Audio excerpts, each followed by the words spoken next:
సప్తఋషి చైతన్య సాధనతో ఆనందం.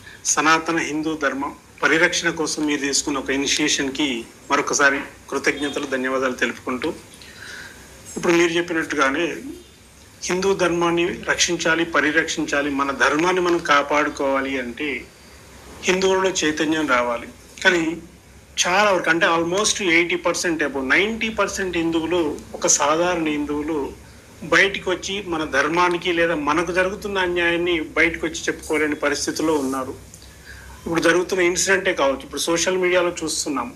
అంటే ఎక్కడ చూసినా కానీ, ఏ వాట్సాప్లో చూసినా, ఒక సోషల్ మీడియా ప్లాట్ఫామ్ మీద చూస్తే మనము తట్టుకోలేని పరిస్థితి. అంటే జరుగుతున్న ఒక ముస్లిం కమ్యూనిటీ కానీ, క్రిస్టియన్స్ కానీ మన పైన, ఒక హిందువుల పైన దాడి చేస్తున్న సంఘటనలు కోకొల్లలు కనపడుతున్నాయి.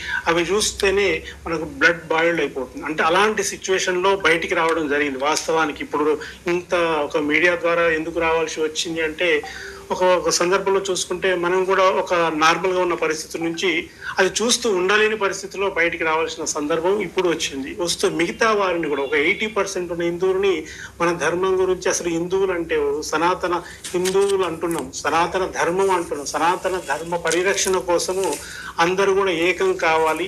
అలాగే మన దేశంలో ఉన్న, మన రాష్ట్రంలో ఉన్న ఒక గ్రామీణ స్థాయి నుండి జాతీయ స్థాయి వరకు ఉన్న అన్ని హిందూ ఆర్గనైజేషన్స్ ఐక్యం అయితే తప్ప మనం ముందుకు రాలేము. ఎందుకంటే ఆర్గనైజేషన్స్ ఎందుకు, మనుషుల్లాగా మనం ముందుకు వచ్చి ఒక వ్యక్తిగా వచ్చినప్పుడు మన ఎనర్జీ లిమిటెడ్ గా ఉంటుంది.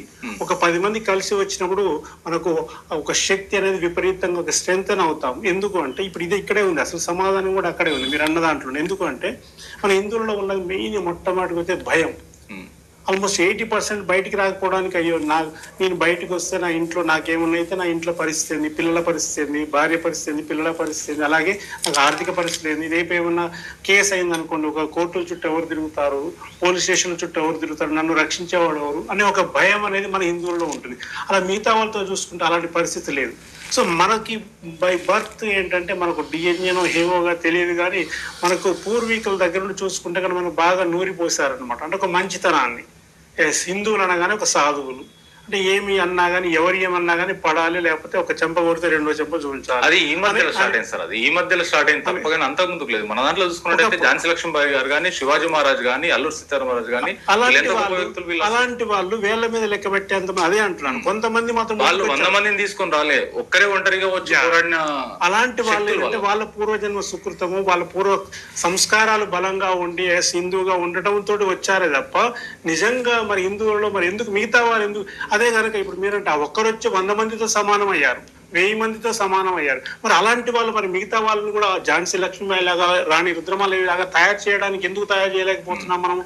ఈ సమాధానం కావాలి, ఇప్పుడు ఇది కావాలి మనకు.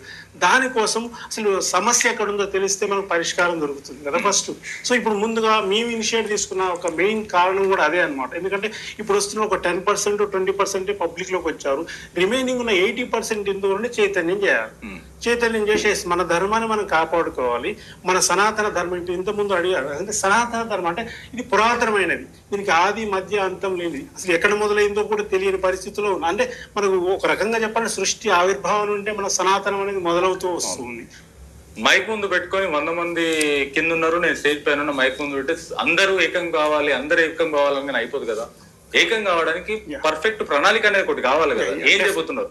కార్యక్రమాలు ప్రోగ్రామ్ పెడితే ఏకం అవుతారా?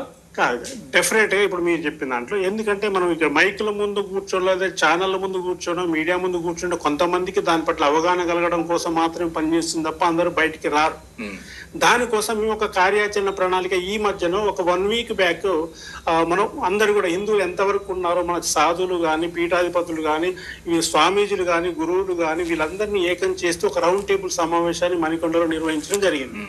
దీనికి ఆల్మోస్ట్ ఒక 30 నుండి 40 మంది పీఠాధిపతులు, స్వామీజీలు వచ్చారు. సో వారికి ఇచ్చిన ఒక కార్యాచరణ ఏం జరిగింది అంటే, మన బేస్ లెవెల్, ఇంతకు చెప్పిన గ్రామీణ లెవెల్ నుండి పై స్థాయి వరకు హిందువులను చైతన్యం చేయాలంటే ముందుగా బేస్ లెవెల్ నుంచి వాళ్ళకి ఒక సంస్కారాన్ని, వాళ్ళు అంటారు కదా, చదువు కావాలంటే బడికి వెళ్ళండి, సంస్కారం కావాలంటే గుడికి వెళ్ళండి. అంటే మన గుడులని కాపాడుకోవాలి, మన దేవాలయాల సంరక్షణ జరుగుతూ మన గ్రామీణ లెవెల్లో దేవాలయాల్లో వాళ్ళకి ఒక ఉన్నతమైన చైతన్యాన్ని నింపేది. అంటే సామూహిక సత్సంగాలు జరగాలి. అంటే గ్రామీణ లెవెల్లో ఉన్న హిందువులని చైతన్యం చేసి ఒక కార్యక్రమాన్ని ఇనిషియేట్ తీసుకొని అక్కడ అంటే చిన్న చిన్న లెవెల్లో మనం ఇప్పుడు కూడా సత్సంగాలు నిర్వహిస్తూ మన ధర్మం గురించి హిందువుల చైతన్యం కావడానికి అసలు మనం ఏం చేయాలో, మన పైన ఒక దాడి జరిగినప్పుడు మన అందరం కూడా యూనిటీ. ఎందుకంటే రేపు సమస్య నీ దాకా వచ్చింది, రేపు నా దాకా రాదని గ్యారంటీ ఏమైనా ఉందా? సో ఇలాంటి సందర్భంలో అందరినీ చైతన్యం చేయడం కోసం ఒక ఇనిషియేషన్ తీసుకుని ఒక కార్యక్రమాలు నిర్వహిస్తూ మనకు గుడిని బేస్ చేసుకుని, ఎస్పెషల్ గా గుడిని బేస్ చేసుకుని అక్కడ నిత్యము సత్సంగాలు, సామూహిక సత్సంగాలు జరిగే విధంగా అక్కడ గీతా ప్రవచనం కానీ, గీత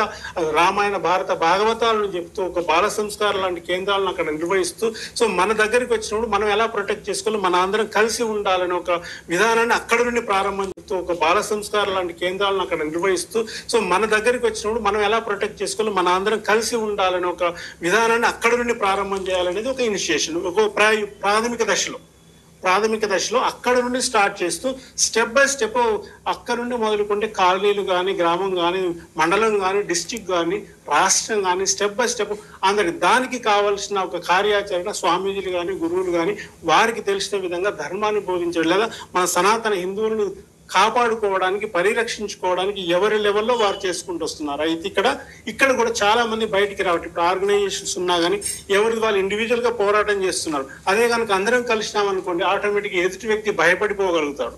ఎస్ ఇంతమంది ఉన్నారు. ఇప్పుడు అదే కదా మన మెయిన్ డ్రాబ్యాక్ అది.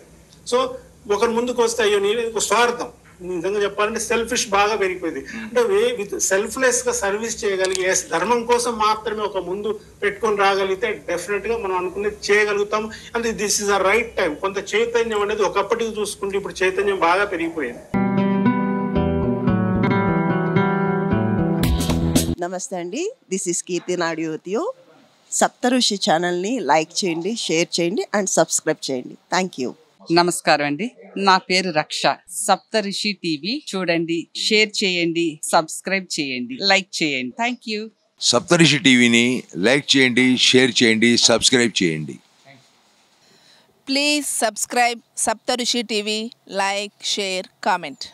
Please like, share and subscribe Saptarushi channel. Hi, this is Jabardast and D10 Pavan alias Pavani. So please do subscribe Saptarushi TV. Like, share and subscribe. Thank you. ఇది జనహితం కోసం ఏర్పడుతున్నటువంటి సప్తఋషి TV channel. నా పేరు Rajendra, artist. సప్తఋషి TV YouTube ఛానల్ని subscribe చేయండి, like చేయండి, share చేయండి.